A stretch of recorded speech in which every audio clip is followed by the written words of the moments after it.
Para os brasileiros, a Segunda Guerra Mundial aconteceu principalmente no mar. Entre março de 1941 e julho de 1944, 35 navios de bandeira brasileira foram afundados pela atuação de submarinos alemães e italianos, causando a morte de 1.080 brasileiros, a grande maioria civis. O U-199, moderno submarino alemão da classe IX-D2, foi construído no estaleiro militar de Bremen. Em uma noite festiva na prefeitura da cidade, no dia 28 de novembro de 1942, o U-199 foi entregue ao comando do capitão Hans Werner Krauss e designado para operações no Atlântico Sul. Numa noite de lua cheia, em julho de 1943, o U-199 atacou com tiros de metralhadora e 5 tiros de canhão 105mm o pequeno barco pesqueiro Shangri-La, no litoral de Cabo Frio, matando 10 pescadores de Arraial do Cabo e lançando dezenas de pessoas em um mar de dúvidas, dor e frustrações por mais de 70 anos.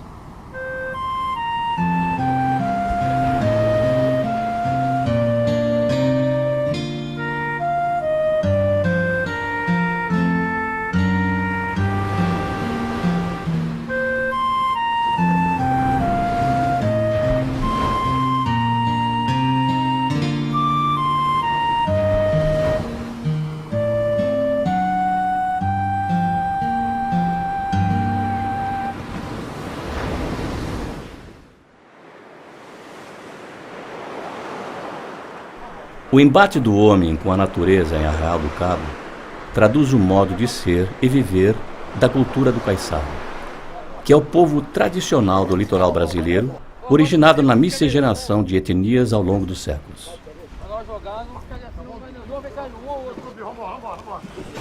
Conhecer esse mundo é essencial para entendermos o forte impacto que o ataque do U-199 provocou em Arraial do Cabo em 1943. Na época, uma aldeia de pescadores com 500 habitantes e que deixa feridas abertas até hoje.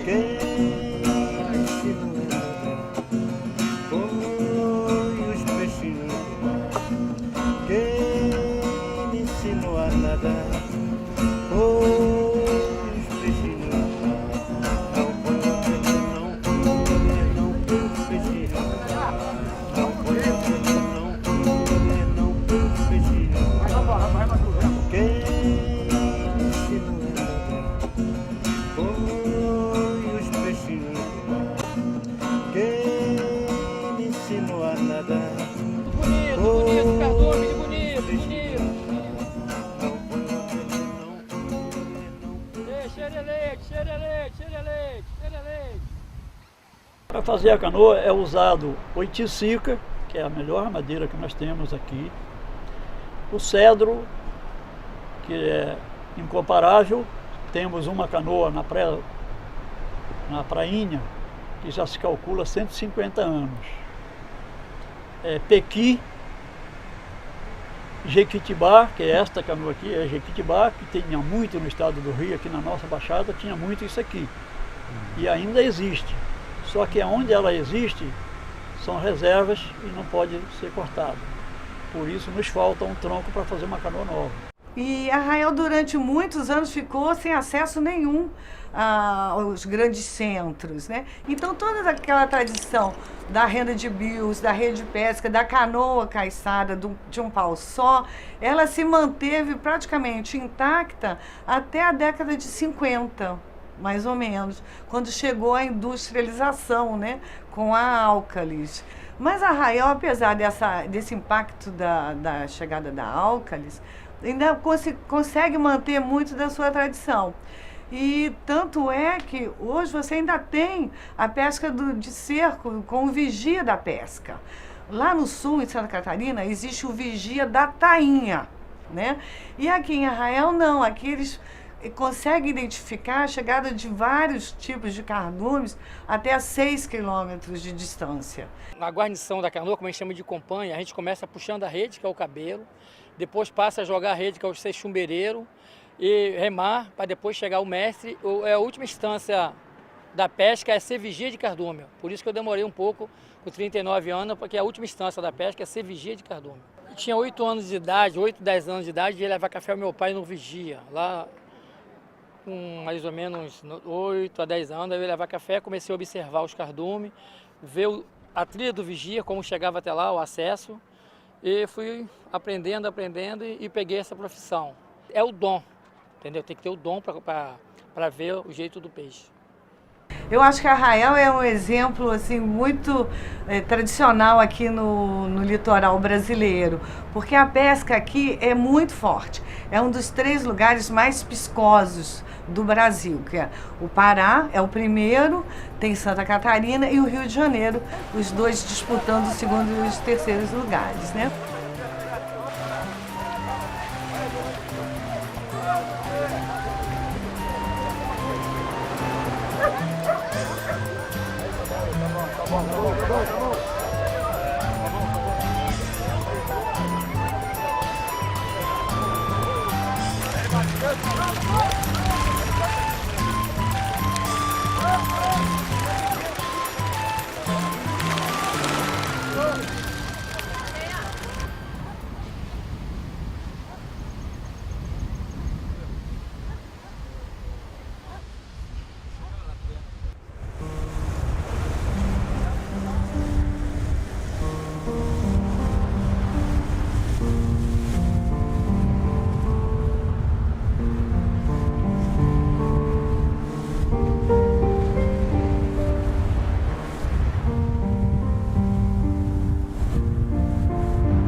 Gracilete Porto Meireles.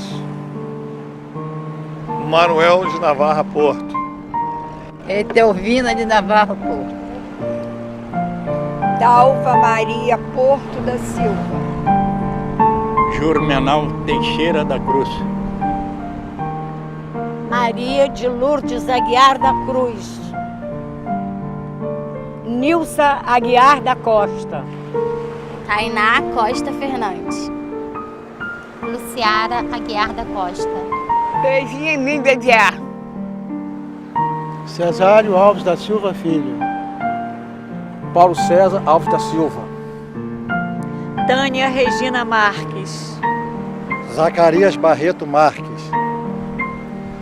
Tarvângea Pereira da Silva Marques.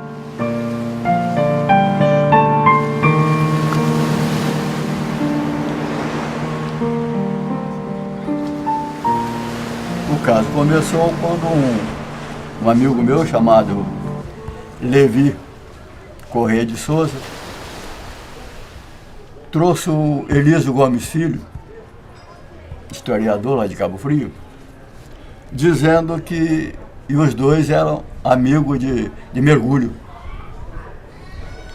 E Elísio estava na casa dele e falou que ouviu falar sobre o caso Shangri-La, mas que andou pesquisando e nenhum parente do Shangri-La tinha qualquer documento, um documento sequer para ele dar início às pesquisas dele.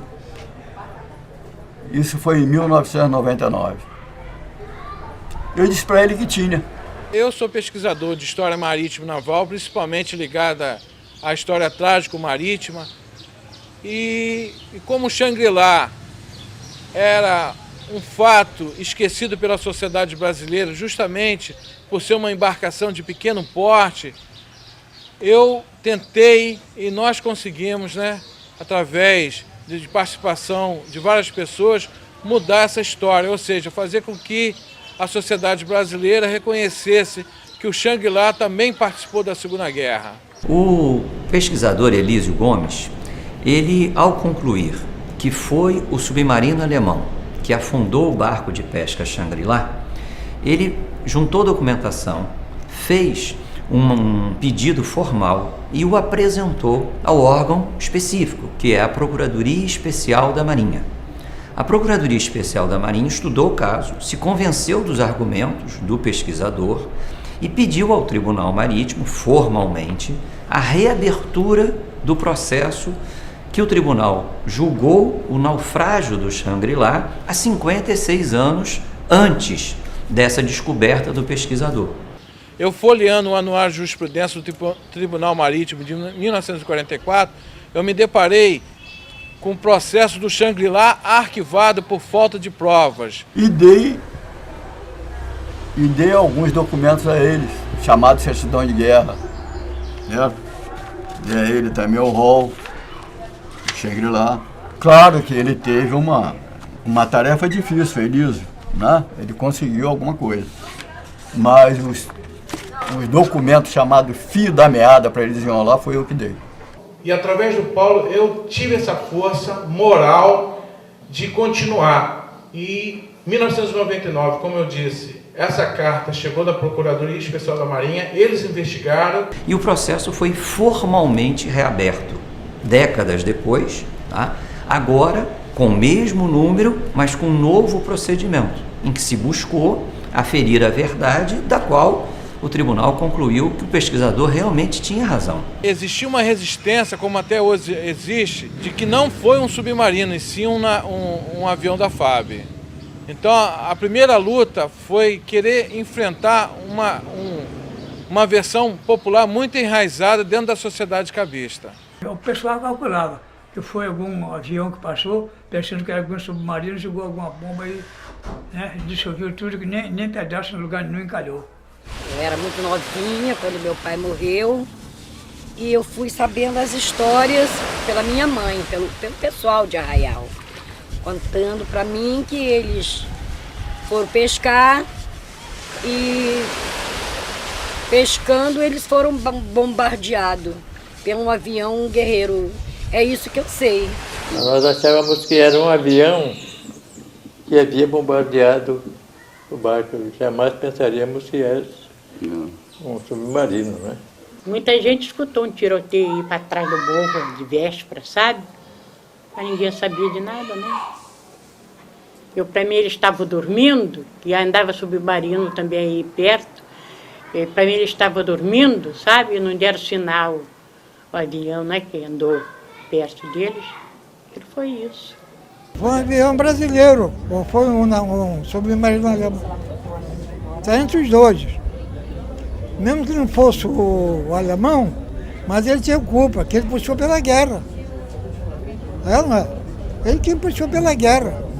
Na época da Segunda Guerra, os aviões da FAB, os norte-americanos que atuavam na costa brasileira, davam um voo rasante em cima das embarcações brasileiras, de tal modo que representava grandes perigos. E houve casos de aviões de patrulha norte-americanos metralhar navios brasileiros de guerra à noite por pensar que eram submarinos alemães.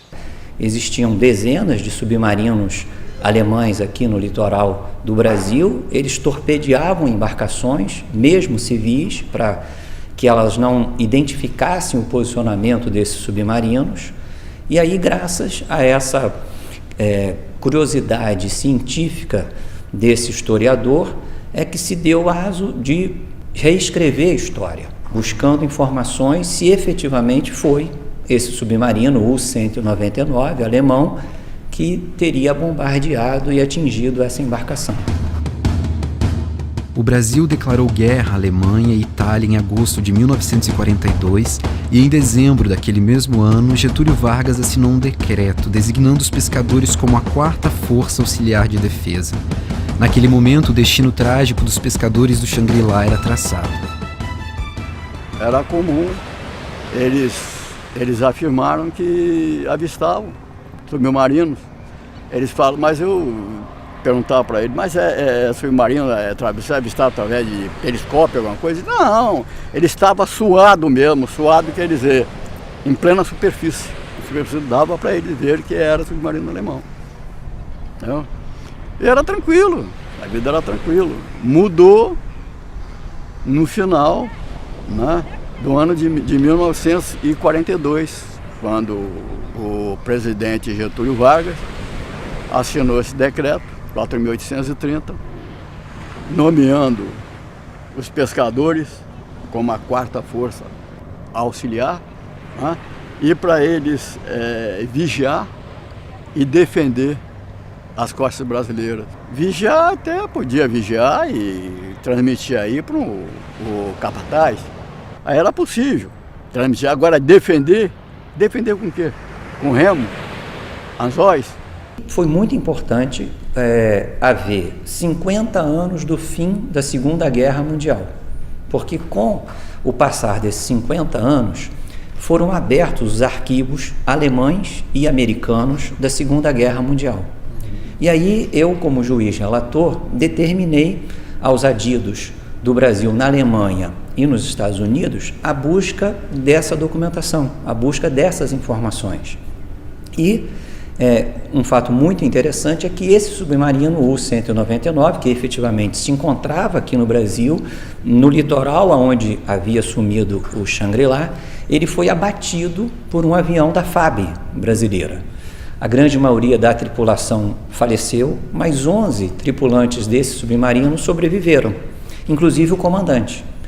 E naquela época, em 1943, eles foram levados para o Recife, do Recife para os Estados Unidos e foram interrogados como prisioneiros de guerra.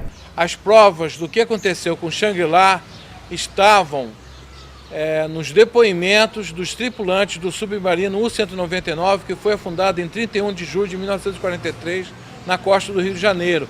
Ou seja, os sobreviventes desse submarino falaram que em 23 de julho de 1943 eles afundaram uma pequena embarcação que era movida a vela.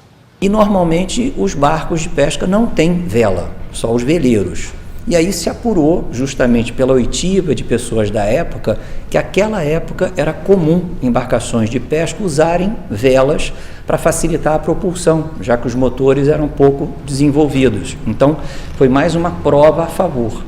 Eu fui intimado, convocado pelo Tribunal Marítimo como advogado dativo para fazer a sustentação oral no dia do julgamento da causa e aceitei então o convite para apresentar ao tribunal oralmente as conclusões finais que foram inicialmente desenvolvidas pela Procuradoria Especial da Marinha, no sentido de fazer o tribunal entender que era possível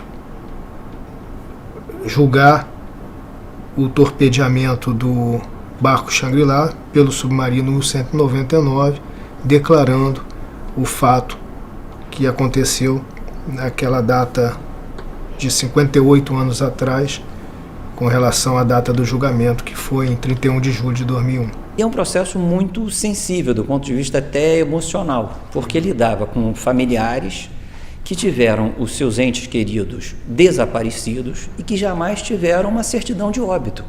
Essas pessoas, esses pescadores humildes, eles na verdade foram vítimas de um ato covarde de guerra.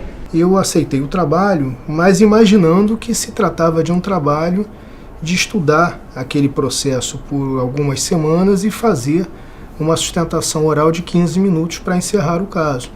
Porém, logo que acabou a sustentação oral, os familiares dos tripulantes do Shangri-La que estavam presentes naquele dia no tribunal me procuraram e me perguntaram: doutor, e daí? E esses familiares se tocaram muito quando o Tribunal Marítimo efetivamente decidiu que o Shangri-La foi afundado por um ato de guerra de um submarino alemão, que aquelas famílias tinham, na verdade, heróis de guerra e não desaparecidos, passaram a ter uma certidão de óbito e mais, passaram a ter o seu nome gravado no panteão dos heróis de guerra, dos heróis da Segunda Guerra Mundial.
Estamos aqui para homenagear os mortos do Xangri-Lá. A história do Xangri-Lá, ela é bastante interessante. No dia 23 de julho de 1943, o Xangri-Lá pescava no litoral do Rio de Janeiro, quando um submarino alemão, o U-199, navegando na superfície, avistou-o durante a noite e afundou com tiros, primeiro de metralhadora, depois de canhão. Um tiro de canhão num barco pesqueiro é algo bastante catastrófico.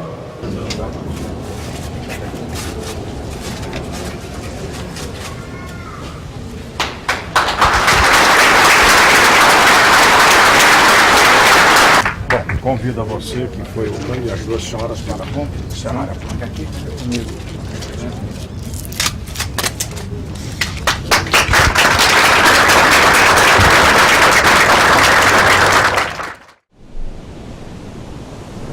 Então, Paulo, a luta continua, né, cara? Na verdade, essa batalha não existia nem a ponte Rio-Niterói, né? Eu ia lá em busca de uma pensão para minha mãe, que ela ficou viúva com 23 anos de idade, né? E naquela época eu não sabia da existência desse processo. Eu não sabia, de fato, quantos morreram. Eu só sabia, de fato, os que morreram do Arraial do Cabo. Estavam sumidos na ocasião, né? A localidade da Praia dos Anjos, né? Mas o total, depois, conforme você falou, desse julgamento do Tribunal do Marítimo Brasileiro, é que ficou constatado que foram 10 tripulantes. Na qual a maioria seria daqui do Arraial do Cabo. Arraial do Cabo. Do Arraial, das nossas famílias, inclusive. 3 que não constituíram família. A intenção da missa de hoje foram vítimas do naufrágio do barco Xangri-Lá. É interessante, conta-nos a história que este barco aqui se encontrava na nossa região, né, em Arraial do Cabo, ficou aqui parado para exatamente se livrar um pouco do mar, das turbulências do mar bravio, também para dar oportunidade dos seus tripulantes rever os seus familiares aqui da cidade. Numa ocasião, um barco, então, destinado ao Rio de Janeiro, com peixes, foi para o Rio, só que nunca chegou ao seu destino. E o apelo aqui que eu faço é que, pelo menos, os nossos governantes espeçam as certidões de óbito, que até agora já se passaram 60 anos e até agora a gente não temos nem isso. Essa missa foi muito boa para mim. A missa foi boa, depois de 60 anos, né?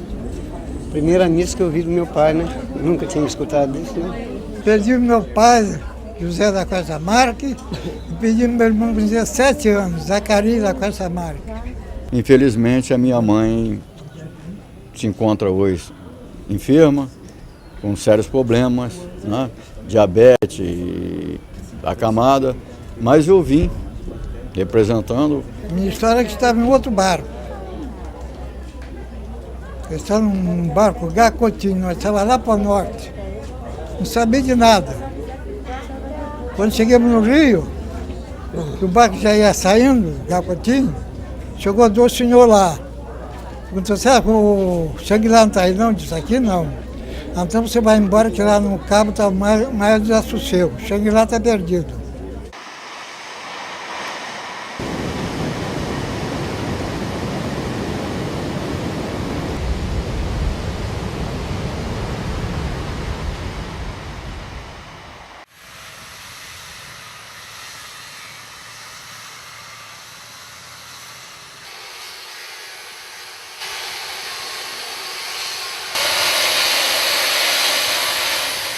O irmão do tripulante Apúlio fez até uma música para a filha do Apúlio cantar. Maria de Lourdes, ela estava com 12 anos, porque eles achavam que o barco tinha naufragado, mas eles tinham sobrevivido. Essa música, ela cantaria para o pai, na igreja de Nossa Senhora do Remédio, quando ele voltasse. Chagas pela vossa cruz, Livrai-nos da guerra, Senhor bom Jesus. Jesus poderoso, Senhor imortal, livrai-nos da guerra. Arraial do Cabo, 17 de julho de 1943. Dona Maria, esta tem o fim de lhe participar, que hoje fazem 14 dias que Ildefonso saiu para o pesqueiro e ainda não apareceu. Não há notícia. Os barcos já têm procurado, mas não a encontraram. Um pedaço do barco já encalhou aqui na praia, mas certeza da salvação deles e os companheiros não há. Pai disse, você vai embarcar? Não, meu pai, eu estou com 20 anos, o senhor já não manda mais na minha vida. Aí ele não foi, ele trabalhava em outro barco, não no Xangri-Lá, não trabalhava. Mas o filho mais novo foi, que é o Zacarias. Quando aconteceu o caso ao Xangri-Lá, o cabo morreu. Quer dizer, foi um sentimento geral. Isso abalou sobremaneira a vida das famílias, não só das vítimas, como de todo lugar. O Arraial do Cabo todo ficou uma tristeza, uma coisa horrorosa. O povo chorando na rua, esperando notícia, ninguém dava notícia. A lembrança era da minha mãe, né? Como falou ali, que ela ficou até maluca, porque marido e filhos, né? Também não tinha sustento. Meus irmãos, que tinham a família deles, que ajudavam a sustentar, né? Quem era pescador, continuou no seu afã de pescaria. Agora, e aquelas viúvas, como ficaram? Que não tinha, que justamente que quem levava para dentro de casa eram os esposinhos dela. Eu nasci, fui crescendo num lar que volta e meia essa história era abordada, esse episódio era abordado. Que as pessoas passaram muita necessidade, sofreram muito fome. As vítimas dessa tragédia, os filhos comiam farinha com água, que não tinham o que comer. Minha mãe ficou com 6 filhos para criar, fazendo lenha no morro, carregando água nos poços para a gente lavar para fora para poder comer e sobreviver. Não tínhamos nada. O dia que almoçava não jantava, o dia que jantava, que janta nem se fala. Bendita sejais, Senhora das dores, ouvi nossos ais, Mãe dos pescadores. Quando eles vierem, que festa se faz, de tanta alegria, bendita sejais. É que meu pai sempre comentava, né? Sempre comentou comigo, que a família, ele na verdade não perdeu 2 pessoas, foram 3 pessoas. Ele perdeu o pai e o irmão no barco e a mãe em terra. Você lembra, né, da minha avó, que ela morreu praticamente louca. Então, ela não viveu, ela vegetou desde o dia da tragédia até o dia de sua morte, que aconteceu em 1975. Talvez nem tenha mais um barco parecido com ele, porque ele era um barquinho que tinha conveios, né? Tinha onde guardava o gelo e o peixe, tudo isso, mas era pequenininho. Ah, era pequeno? Igualzinho, parecido com o do filho de Gá, como é o nome dele? Isso. Gá, tá. Gá é um grande pescador. Parecido com uma traineira, então. Era uma traineirinha, porque iam 9 pessoas. Vamos ver mais ou menos. Eu vou fazer alguma coisa parecida. Aí onde tinha aquela borda, que quando deu uma tempestade, eles deram o soco, tiraram a borda, depois fizeram outra nova. Do lado. A cor dele. Azul e branco, né? Azul e branco, Xangri-Lá, menina? Mas o azul era aqui. Um azul mais escuro ou mais claro? Mais claro. Mais claro.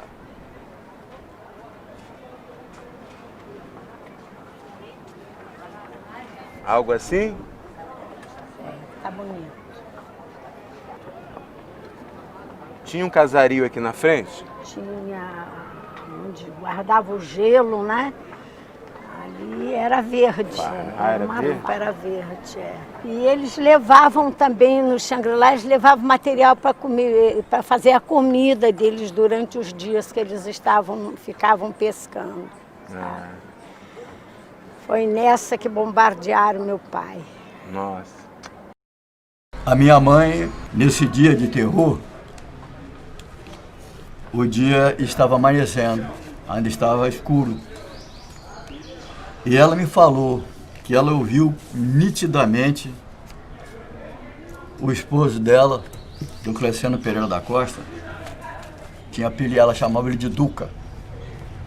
Ela disse que viu claramente quando ele pronunciou Iva 3 vezes. Na última vez, ela falou, já vou. Ela abriu a porta e não encontrou ninguém, nada. Imediatamente ela disse que houve, ela falava estrondo, uma coisa ensurdecedora. Ela deixou o dia clarear, pouco, pegou a minha irmã, que tinha 4 anos na época, Ivanete Costa e Melo, pegou a minha irmã e foi até a casa do pai dela. Nesse trajeto, ela viu muita gente na rua, as poucas pessoas que tinha, né? Inclusive mulheres, que não era normal naquela época, mulheres saírem tão cedo. Quem saía cedo eram os homens para pescar, as mulheres não. Então uns falavam com o outro o que estava acontecendo. Muitos achavam que o Arraial do Cabo estava sendo bombardeado. Ela chegando na casa do pai dela, o pai dela já estava acordado, pai, mãe, irmãos, tudo. E ela falou,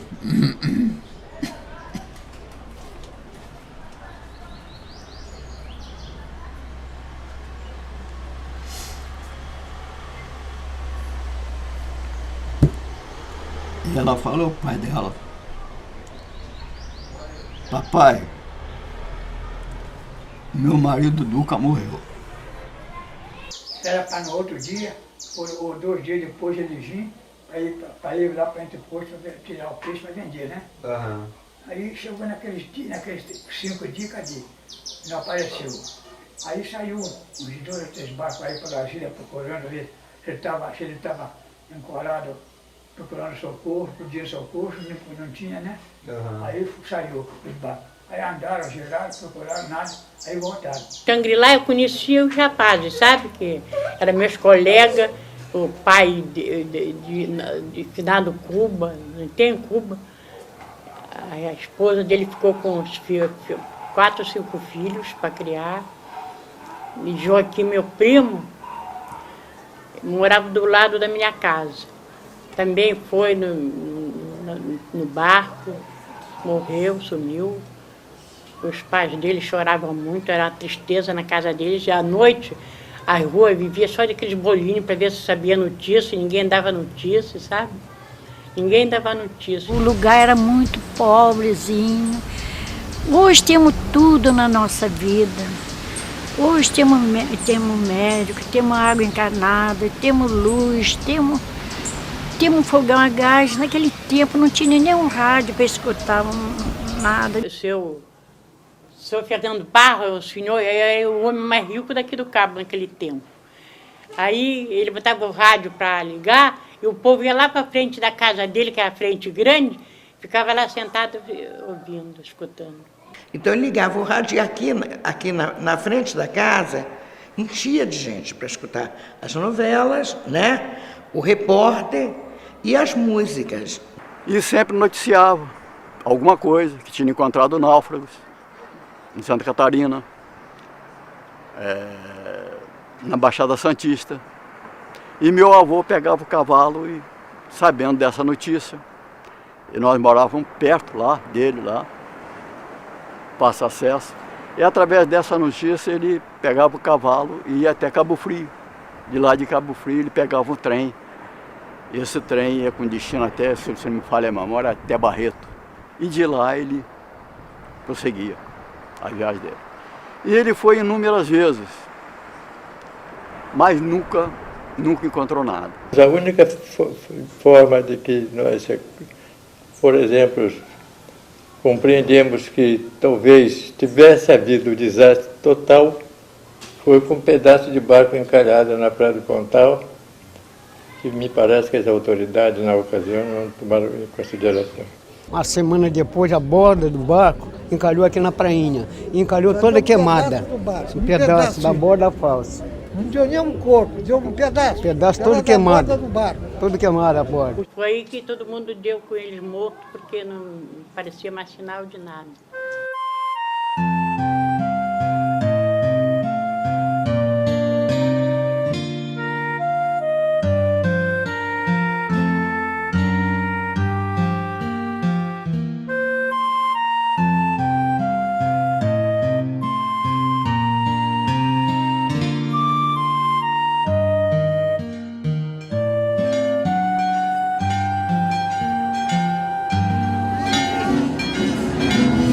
Viva Nossa Senhora dos Remédios!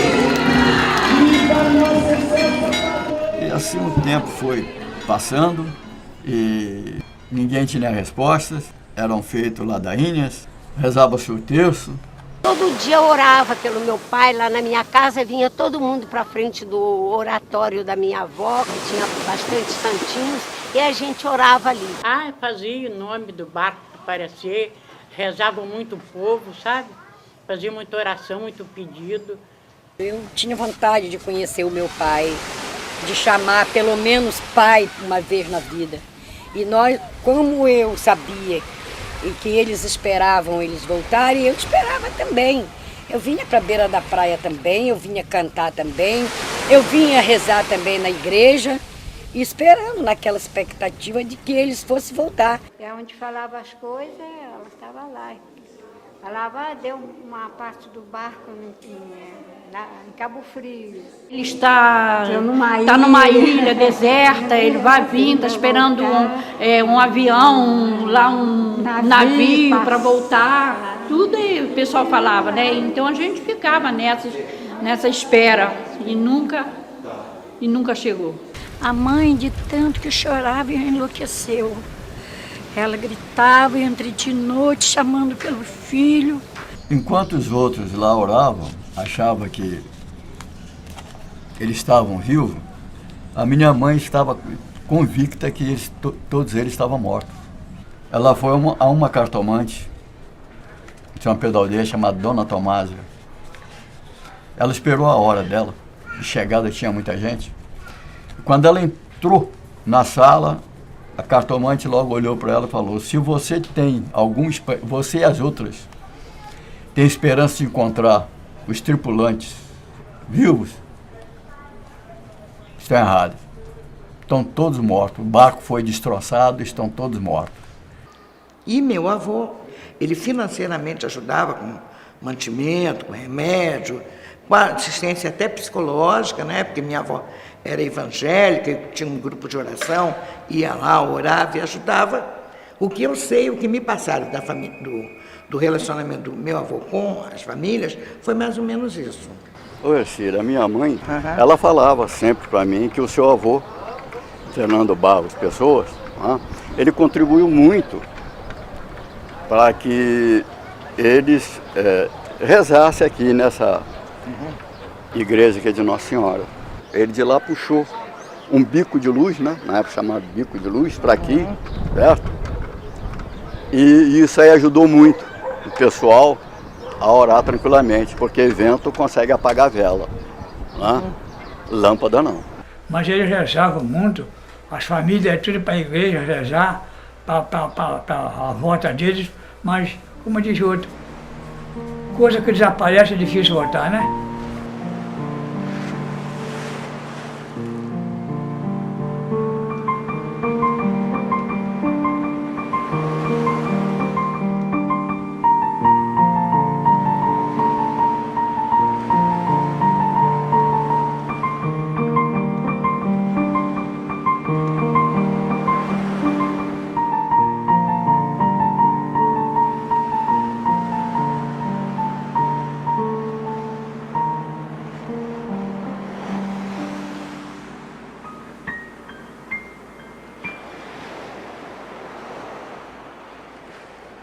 o caso é muito sensível, essa questão do direito internacional. Até é uma característica aqui do Tribunal Marítimo que tem um juiz que é especialista em direito internacional, que coincidentemente seria o meu caso, que fui quem relatou o processo.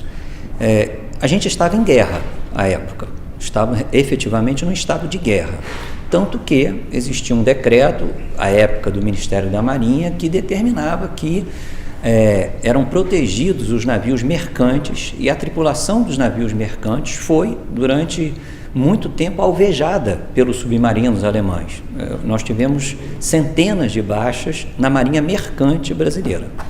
Agora, mesmo num período de guerra, existem regras. A Convenção de Genebra, ela efetivamente veda a possibilidade, mesmo num período de guerra, de um uso desproporcional e covarde de força. Como veio aqui uma embarcação submarina alemão no território brasileiro, ou seja, fora do Estado alemão, seria esperado que as nossas cortes permitissem aos familiares dos tripulantes do Shangri-La processar a Alemanha. Mas isso não aconteceu, infelizmente, no nosso país.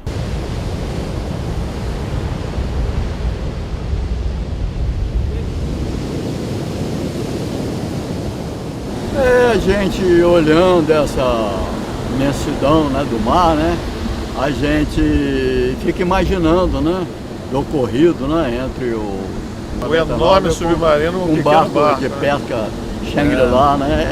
Mas juro, Manel, que de todo o coração que eu tenho pena desses que se salvaram, né? Porque matar pescadores indefesos.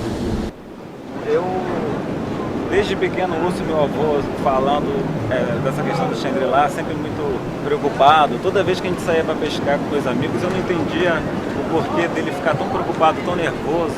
Quando a gente não chegava em casa, ele não soubesse que a gente estava dormindo, ele não conseguia dormir, sempre foi muito preocupado com isso. Toda vez que a gente sai para o mar, eu sempre chamava, avô, vamos pescar comigo no meu barco, e ele nunca quis ir. E eu não entendi o porquê, mas hoje, passado alguns anos, eu consigo, entender que era um trauma que ele criou por ter perdido o pai dele, por ter perdido o irmão tão novo naquela guerra, né? Eu cresci ouvi através da minha bisavó, e depois que ela faleceu, a minha avó também vivia contando sobre o pai dela, que ela perdeu o pai muito novo. Eu vi através dela. Você? Meu pai, porque minha avó sempre foi o assunto da família, foi o Shangri-La. E ela conta, né, tudo que ela sofreu, porque ela era muito pequena, tudo que a mãe passou para criar a família. O meu tio, o pai dele, queria trabalhar embarcado. E aí quando ele falou assim, eu desejo trabalhar embarcado. Aí minha avó, na mesma hora, não, por quê? Ela ficou com trauma do passado, né? Então hoje nós temos primos que são pais de família, e no caso hoje, para eles poderem fazer algum tipo de trabalho assim, embarcado, nem necessariamente pescando, mas só embarcado, ela já fica com esse medo. E aí a gente ficou sabendo também pela questão da entrevista do jornal regional ir na nossa casa, e a gente não sabia, a gente era muito pequena, e aí há um mês atrás eu fiz um trabalho para a UERJ também falando sobre isso. Não chegou diretamente a mim com nenhum trauma, nem nada. É mais a tristeza que eu sei que a minha família passou, toda a dificuldade. Nós vivemos isso indiretamente, a nossa geração, toda essa dificuldade que nossas famílias passaram, e isso repercute até hoje. Se você for ver e consultar as famílias, agora que nós estamos tendo acesso à faculdade, essa terceira, quarta geração que agora está conseguindo chegar na faculdade. E isso é de fato o quê? De fato, toda a dificuldade que eles passaram lá atrás, toda a falta de oportunidade que eles tiveram, repercutiram nos meus pais, nos meus tios. E hoje que a gente está começando a reverter esse quadro. Até hoje nós não tivemos resposta da Alemanha sobre o que ela de fato tem a nos dizer sobre essa tragédia, né, Vitor? Até hoje eles nunca entraram em contato, nem sequer para pedir desculpas por ter causado tamanho sofrimento na família de 10 pescadores aqui de Arraial do Cabo. Em nenhum momento se manifestaram, entendeu? Em prol da família. Simplesmente calaram e deixaram lá, morreu junto com o acidente, entendeu? A história para eles ficaram lá no fundo do mar. Uma das coisas que mais deixou a gente chateado foi a falta de justiça. Não houve justiça. Então, o que nós acabamos de fazer agora recentemente, na data de 5 de novembro de 2014, foi denunciar o Estado brasileiro, a Comissão Interamericana de Direitos Humanos, que é um órgão da Organização dos Estados Americanos, que fica em Washington, D.C., nos Estados Unidos. Então, estamos denunciando o Estado brasileiro por ter violado direitos que estão previstos na Declaração Americana dos Direitos Humanos.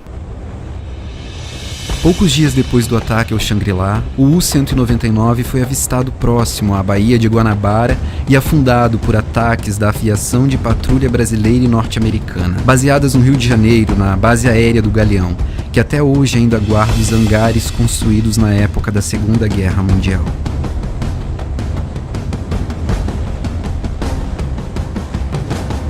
O ataque final ao U-199 foi feito por um avião da FAB, comandado pelo tenente Martins Torres. A última carga de profundidade lançada pelo Catalina PBY-5 explodiu sobre a popa do submarino alemão, que foi a pique em fulminantes 3 minutos. Da tripulação original, 49 marinheiros alemães morreram no afundamento do U-199. E ao contrário dos pescadores do Xangri-Lá, o capitão Krause e 11 outros tripulantes foram resgatados no mar por um navio da Marinha Norte-Americana. Os prisioneiros alemães foram interrogados em Recife e depois levados aos Estados Unidos, onde foram internados no campo de prisioneiros de guerra de Papago Park, no Arizona. Terminada a guerra, o capitão Hans Werner Krause foi transferido em fevereiro de 1946 para uma prisão militar na zona britânica de Berlim Ocidental e libertado em maio do mesmo ano. Morreu aos 75 anos de idade na Alemanha natal. Vocês perdoam o capitão? Eu não perdoo, porque ele sabia que aquela pequena embarcação não traria perigo para ele. Entendeu? Então ele decidiu afundar, sacrificar, né, modo de falar, conscientemente de que era um barco de pesca. Porque ele fala na época, né, que ele avistou uma pequena sombra e sabia que era um barco de pesca que não estava trazendo nenhum perigo. Mas como ele não tinha feito, talvez, nenhuma vítima, ele decidiu sacrificar os pescadores. Por isso que eu não perdoo. Eu não perdoo também, não só o comandante, e sim até o nosso próprio governo. Porque para mim o decreto em si não foi um decreto em defesa de um país. O decreto para mim foi uma sentença de morte aos pobres pescadores que, enfim, servia de vigia de uma imensidão de mar, né, dessa, na qual a sua arma era simples uma linha e um anzol para buscar a sua sobrevivência. Ingressamos com 88 ações na Justiça Federal, ingressamos com diversos pedidos administrativos junto a órgãos da Marinha, fosse para o reconhecimento honorífico, tanto da embarcação como dos tripulantes do Xangri-Lá, para que fossem reconhecidos como heróis de guerra. Tanto é que resultou na inscrição deles no panteão do Aterro do Flamengo. Ingressamos com pedidos de pensões, ações indenizatórias, tanto em face do governo brasileiro como em face do governo alemão, e nos vemos trabalhando nessa causa, nesses processos, já por 13 anos ou mais, nesse momento, um pouco mais de 13 anos, que estamos trabalhando, tentando fazer com que os direitos dos descendentes dos tripulantes do Xangri-Lá sejam concretizados de alguma forma. E infelizmente até o momento, em termos de compensação, não conseguimos lograr êxito nesse nosso empenho. É assim mesmo, dona Maria? É assim mesmo, branquinho aí, bem azul parecido. na borda. E aqui embaixo é vermelho mesmo, vermelho. Aí era vermelho.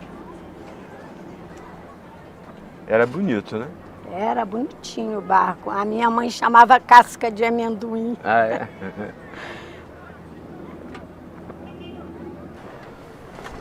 E aí, dona Maria? Tá parecido com o Shangri-La? Parecido. Falta fazer o nome Shangri-La. Ah, tá ok. Shangri-La. O agudo no ar, né? Shangri-La. Shangri-La. Agora eu vou assinar. Ah, sim. Muito bem. E aí, tá parecido? Tá. Terminamos?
Que